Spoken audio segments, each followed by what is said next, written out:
इयत्ता 8वी विषय संस्कृत भाषासूत्रम 3 क्रियापदानी 2.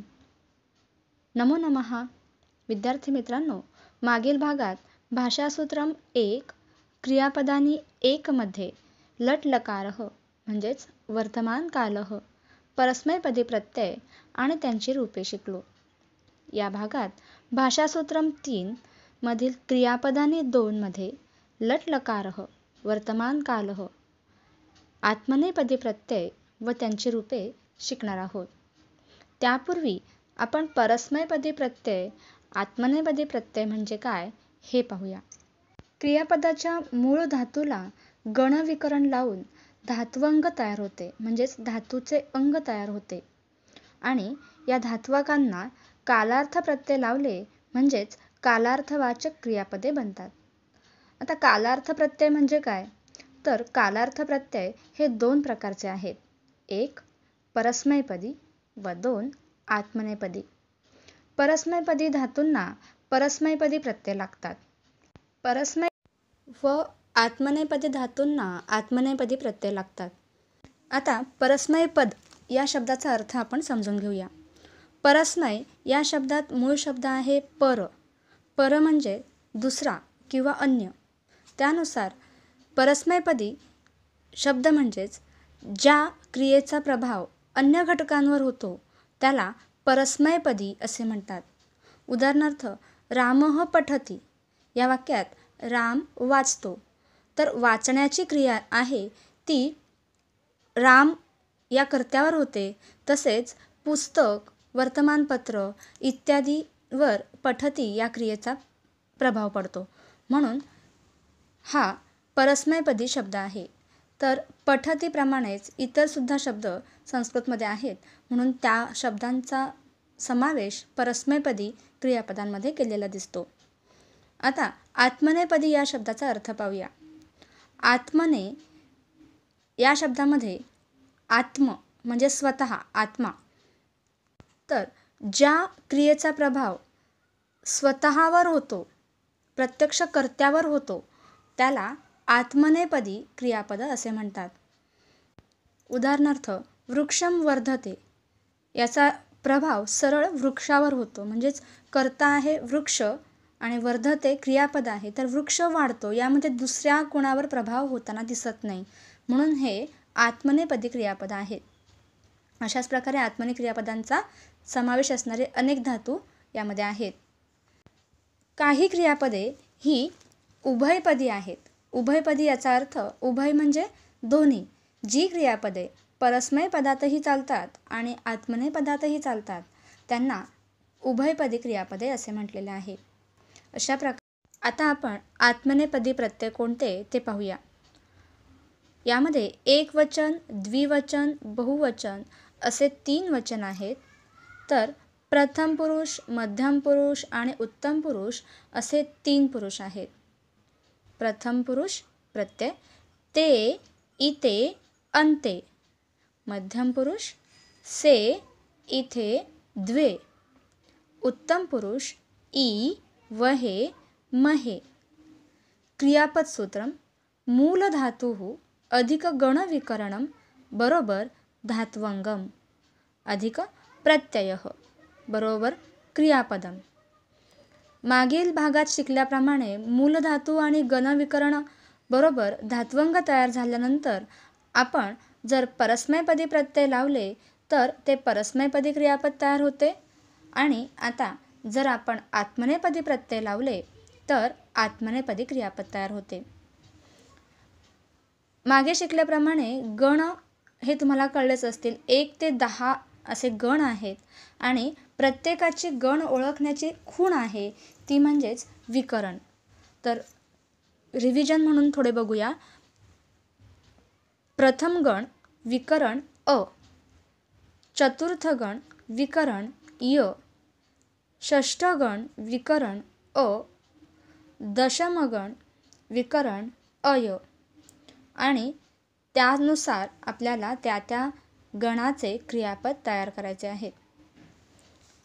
समजा प्रथम गणाचा प्रत्यय घेतला आपण. भाष अधिक अ अधिक ते बरोबर भाषते. चौथ्या गणाचा युध अधिक य युध्य अधिक ते युध्यते. सहाव्या गणाचा दिश अधिक अ दिश अधिक ते दिशते. 10व्या गणाचा पूज अधिक अय पूजय अधिक ते पूजयते. या ठिकाणी आपल्याला पहिल्या गणाचा आत्मनेपदी धातू दिलेला आहे वंद. तर यानुसार आत्मनेपदी क्रियापद तयार करूया. वंद अधिक विकरण अ बरोबर वंद आणि आत्मनेपदी प्रत्यय ते बरोबर वंदते. अशा प्रकारे हे आत्मनेपदी क्रियापद तयार झाले. चौथ्या गणाचा क्रियापदाचा धातू त्याने दिलेला आहे युध अधिक चौथ्या गणाचं विकरण य बरोबर युध्यते अधिक आत्मनेपदी क्रियापद ते आणि क्रियापद तयार झाले युध्यते. सहाव्या गणाचा धातू दिला आहे दिश विकरण आहे सहाव्या गणाचा अ म्हणून दिश हे धात्वंग आणि ते हा प्रत्यय आत्मनेपदी क्रियापद तयार झाले दिशते. 10व्या गणाचा धातू आहे पूज. 10व्या गणाचे विकरण आहे अय म्हणून धात्वंग तयार झाले पूजय अधिक आत्मनेपदी क्रियापद ते बरोबर पूजयते. अशाच प्रकारे आपल्याला चारही गणांची आत्मनेपदी प्रत्यय तयार करायचे आहेत. चला तर मग या ठिकाणी दिलेले तयार झालेली क्रियापदे आपण अभ्यासूया. या ठिकाणी वंद 1 आप युध 4 आप दिश 6 आप पूज 10 आप तसेच कृ आत्मनेपदी लटलकार हे दिले आहेत. तर आपण ते वाचायचे कसे ते पाहूया. वंद 1 आप वंदते वंदेते वंदन्ते वंदसे वंदेथे वंदद्वे वंदे वंदावहे वंदामहे. युध 4 आप युध्यते युध्येते युध्यन्ते युध्यसे युध्येते युध्यद्वे युद्धे युध्यावहे युध्यामहे. दिश 6 आप दिशते दिशेते दिशन्ते दिशसे दिशेथे दिशद्वे दिशे दिशावहे दिशामहे. पूज 10 आप पूजयते पूजयेते पूजयन्ते पूजयसे पूजयेथे पूजयद्वे पूजये पूजयावहे पूजयामहे. कृ आप लटलकार कुरुते कुर्वाते कुर्वते कुरुषे कुर्वाथे कुरुद्वे कुर्वे कुर्वहे कुर्महे. या भागाच्या सुरुवातीला दिलेले भाष 1 आप याचेही वाचन करून घेऊया.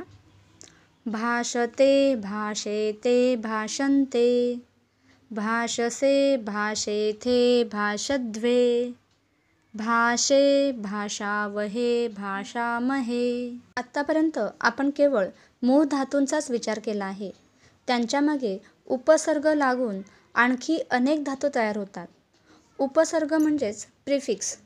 असे उपसर्ग लागलेल्या धातूंना उपसर्ग घटित किंवा सोपसर्ग धातू असे म्हणतात. असे 22 उपसर्ग संस्कृतमध्ये आहेत. ते बघा.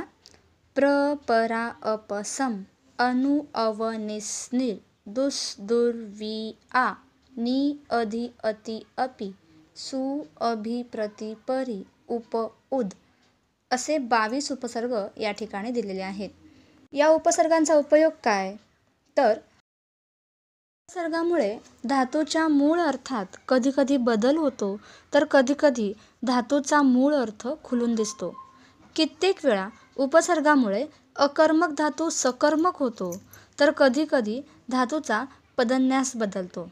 म्हणजेच परस्मैपदी धातू आत्मनेपदी होणे किंवा आत्मनेपदी धातू परस्मैपदी होणे इत्यादी.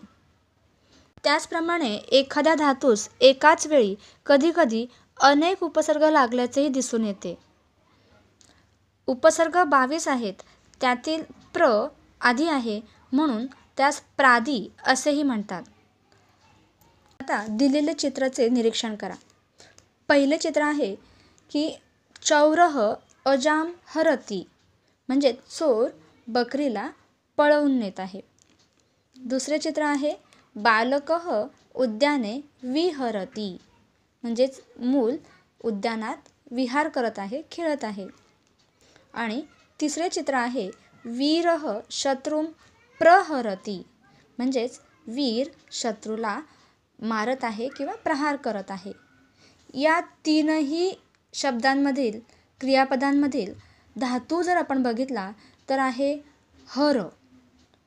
हर म्हणजेच नेणे ह्या शब्दाचे मूळ अर्थ आहे, पण त्याला विहरती यामध्ये वि हा उपसर्ग लागल्यामुळे त्याचा अर्थ बदल झाला विहार करणे. प्रहरती यामध्ये प्र हा उपसर्ग लागला तर त्याचा अर्थ झाला आघात करणे. अशा प्रकारे धातूंचे अर्थ उपसर्ग लागल्यामुळे बदलतात. या ठिकाणी दिलेल्या टिपा आपण अभ्यासूया.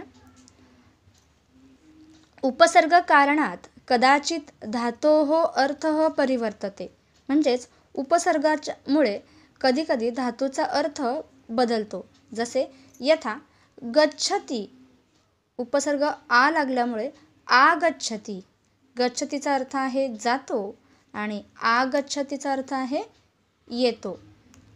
वदती म्हणजेच बोलतो, तर प्रति उपसर्ग लागल्यामुळे शब्द तयार झाला प्रतिवदती, म्हणजेच उलट बोलतो.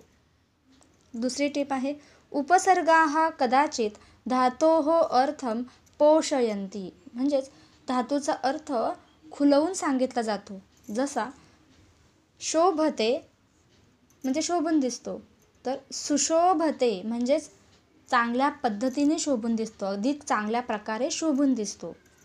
लसती विलसती म्हणजेच शोभून दिसणे आणि विशिष्ट पद्धतीने शोभून दिसणे वीचा अर्थ. राजते विराजते याचाही अर्थ त्याच पद्धतीने. उपसर्ग कारणतः कदाचित धातोः पदपरिवर्तनं भवति, जसे की आपण पाहिले की परस्मैपदी क्रियापद आत्मनेपदी होते उपसर्ग लागल्यामुळे किंवा आत्मनेपदी क्रियापद परस्मैपदी होते. तसेच बघा जी जयती, परंतु वि अधिक जी, वि हा उपसर्ग लागल्यामुळे विजयते अशा पद्धतीने आत्मनेपदी क्रियापद तयार झाले. स्था तिष्ठती, परंतु प्र अधिक स्था म्हणजेच प्र हा उपसर्ग लागल्यामुळे प्रतिष्ठते हा आत्मनेपदी क्रियापद तयार झाला. गम गच्छती, परंतु सम अधिक गच्छती हा क्रियापद लागल्यामुळे उपसर्ग लागल्यामुळे संगच्छते हे आत्मनेपदी क्रियापद तयार झाले. रम रमते, परंतु वि हा उपसर्ग लागल्यामुळे वि अधिक रम विरमती अशा प्रकारे हे आत्मनेपदी क्रियापद तयार झाले.